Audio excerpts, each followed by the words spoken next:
Assalamualaikum warahmatullahi wabarakatuh. Salam kenal, nama saya Andi Novendi, mahasiswa dari Universitas Pancasakti Bekasi.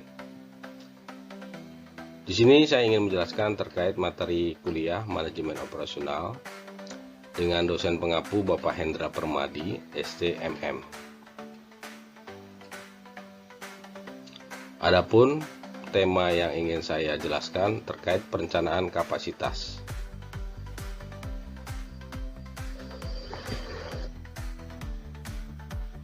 Perencanaan kapasitas. Hasil produksi atau jumlah unit yang dapat ditahan, diterima, disimpan, atau diproduksi oleh sebuah fasilitas dalam suatu periode tertentu. Jumlah sumber daya yang tersedia relatif untuk kebutuhan keluaran pada waktu tertentu. Perbedaan perencanaan kapasitas atas dasar lama waktu. Perencanaan kapasitas jangka panjang, perencanaan kapasitas jangka menengah, dan yang terakhir perencanaan kapasitas jangka pendek.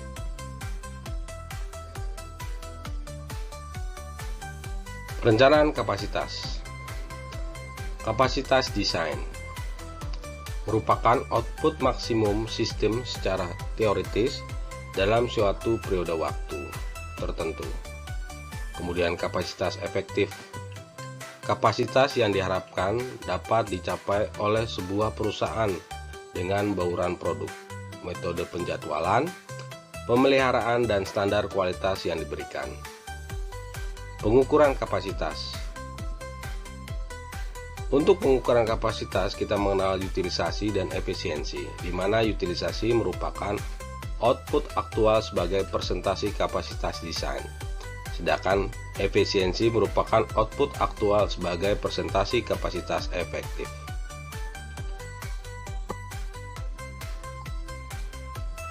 Kemudian kita masuk ke dalam materi pertimbangan keputusan kapasitas.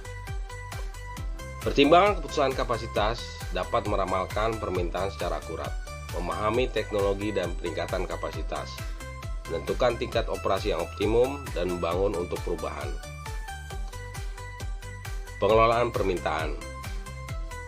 Permintaan yang melebihi kapasitas, kemudian kapasitas yang melebihi permintaan, penyesuaian pada permintaan musiman, dan teknik untuk menyesuaikan kapasitas dengan permintaan.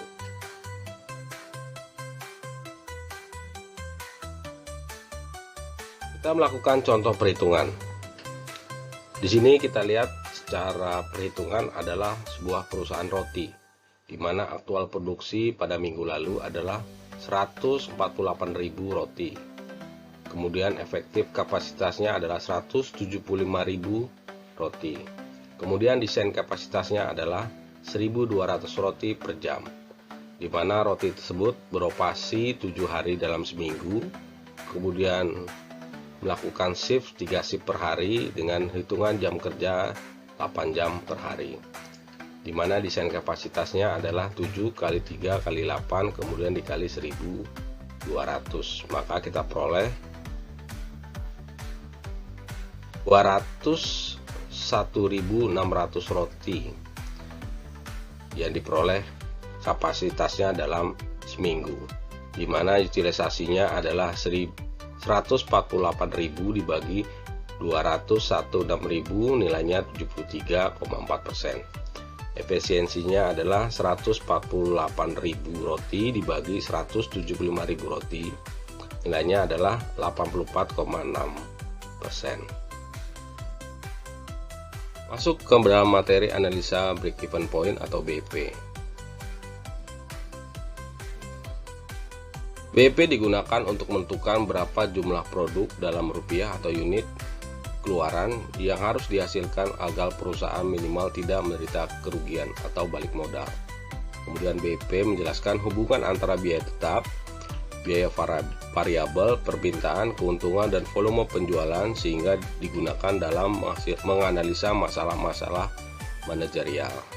Adapun rumus BP, P kali Q sama dengan F tambah V kali Q. di mana P adalah price, Q-nya itu untuk quantity unit, sama dengan fixed cost ditambah variable cost dikali dengan jumlah. Kemudian kita masuk dalam kasus produk tunggal. Untuk kasus produk tunggal, BP dibagi atas dua hal. Yang pertama, BP dalam unit, di mana rumusnya adalah biaya tetap total dibagi jumlah harga dikurangi biaya variabel.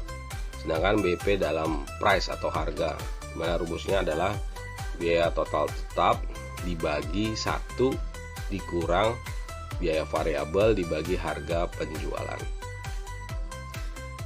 Kemudian kita lanjut dalam perhitungan BP kasus produk multiproduk, di mana BP-nya dalam bentuk harga atau price dengan rumus F dibagi sigma atau total 1 dikurangi V1 dibagi P1 kemudian dikali W, di mana penjelasannya terkait V adalah biaya variabel per unit, P harga per unit, F biaya tetap, W merupakan persentase setiap produk dari total penjualan dalam bentuk rupiah, I adalah masing-masing produk.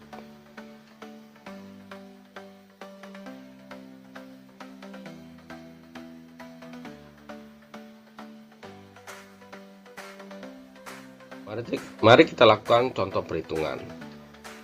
Dalam suatu perusahaan memproduksi 4 jenis produk, yaitu kecap manis, kecap asin, saus tomat, dan sambal dalam kemasan botol.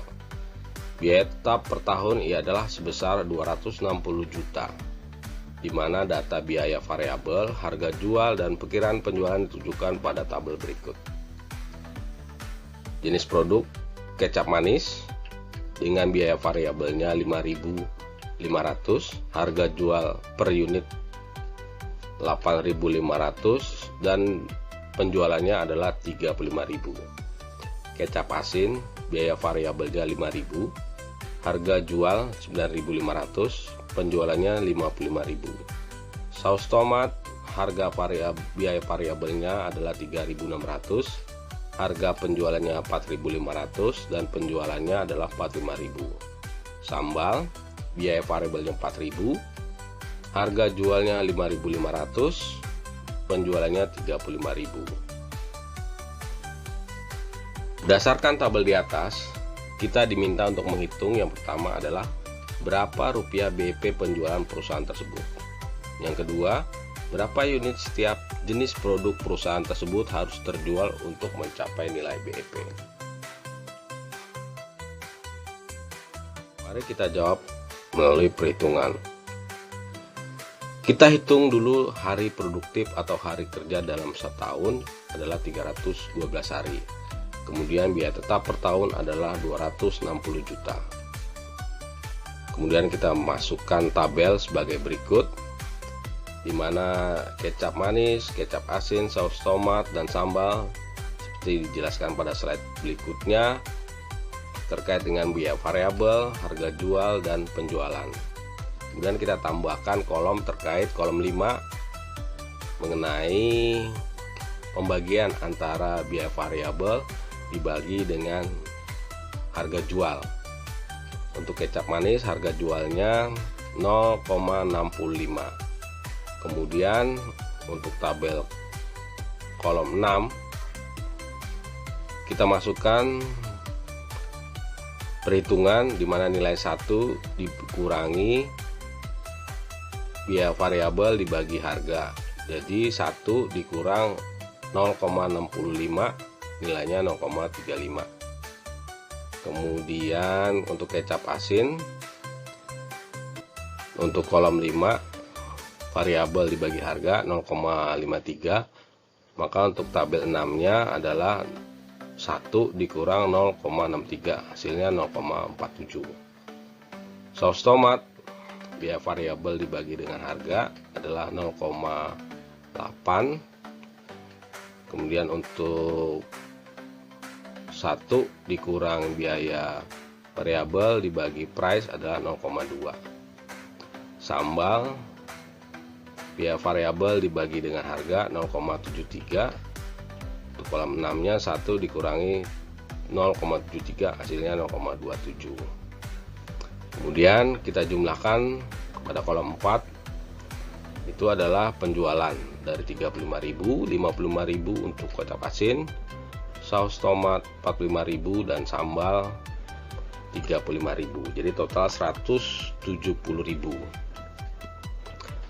Kemudian kita buat presentasi dari penjualan. Presentasi penjualan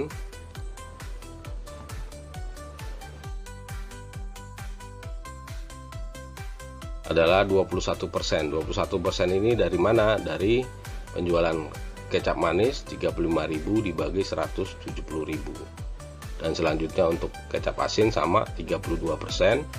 32% didapat dari 55.000 dibagi 170.000. 26% didapat dari 45.000 dibagi 170.000.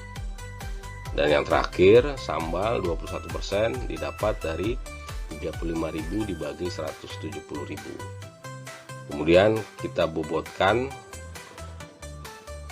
untuk kontribusi, di mana kolom nomor 5 dikali dengan kolom nomor 7. Nomor 5 untuk kecap asin 0,63 dikali 21%, nilainya adalah hasilnya adalah 0,13. Untuk kecap manis kecap asin adalah 0,53 dikali 32%, bobotnya atau weightnya adalah 0,17. Dan selanjutnya untuk saus tomat pada kolom 5 0,8 atau 0,80 dikali 26%, weightnya atau bobotnya 0,21. Sambal 0,73 dikali 21%, weightnya 0,15. Kemudian ini di total weight dari masing-masing produk, mulai dari kecap manis, kecap asin, saus tomat, dan sambal, maka bobotnya kita peroleh adalah 0,66. Kemudian kita hitung untuk berapa rupiah BP penjualan perusahaan tersebut, dimana dengan rumus BEP dalam bentuk rupiah, fixed cost dibagi sigma 1 dikurang V1 per P2 kemudian dikali W1, dimana fixed cost-nya adalah biaya tetapnya 260 juta dibagi 0,66. 0,66 ini merupakan weight-nya tadi, jadi kita peroleh BP dalam bentuk rupiah adalah 390 juta 997 rupiah BP-nya. Kemudian kita bagi penjualannya dalam per hari, 390 juta 980.997 rupiah dibagi 321 hari. Ini merupakan hari kerja produktif. Hasilnya adalah 1.218.009 rupiah. Lanjut kita melakukan perhitungan terkait dengan